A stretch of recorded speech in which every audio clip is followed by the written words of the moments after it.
All right, let's come back home now. So angry residents have shut down a Spaza shop registration center in Jabulani, Soweto. They say they want South Africans to run the township economy, but feel that President Cyril Ramaphosa is prioritizing foreign nationals. Some Spaza shop owners are now worried that without the necessary intervention, they might not meet the 21-day deadline stipulated by government. Look, Lumka Bekindawo filed this report.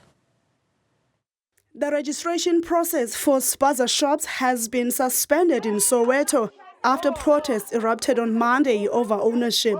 Some residents are outraged that foreign nationals are being allowed to register their businesses, which they feel should be taken over by South Africans.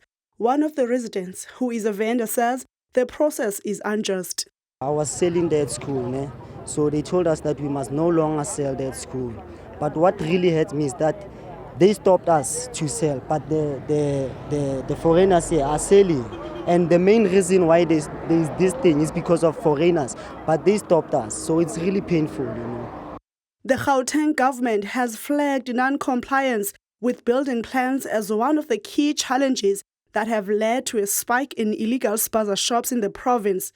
President Cyril Ramaphosa has announced a raft of measures to regulate the operations of the small businesses in the wake of food poisoning incidents that have claimed over 20 lives. Spaza shop owners have 21 days to register or face closure. Finance and Economic Development MEC Lebogang Maile says plans are in place to ensure that structures used for Spaza shops meet environmental health standards. One of the key challenges that have given rise to the challenge of non-compliance by Spaza shops in Gauteng is that most of the structures used for Spaza shops do not meet building control, zoning rights and environmental health standards. Municipalities will be intervening in this through the deployment of building inspectors, environment health officers, local economic development officers, fire inspectors, as well as town and regional planners. While many shop owners believe the deadline needs to be extended, Maile says the registration process has been simplified to avoid red tape.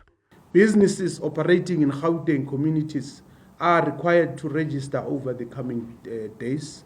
The registration process has been simplified to ensure that business owners are not consumed in red tape while simultaneously ensuring that compliance is achieved. There are various requirements that need to be met to ensure the successful registration of business shops, and these included a correctly filed application form that provides personal and business details, a certified and valid copy of a South African identity document, proof of residence, business registration with the CIPC, proof of ownership or permission to utilize business premises, zoning certificate and consent use or special consent use, or comment from municipal city planning. Government has vowed to keep a close eye on Spaza shops to ensure they toe the line in their operations. Members of the public have also been urged to report non-compliant businesses. For Newzroom Afrika on Channel 405, I am Lumka Bekindawo.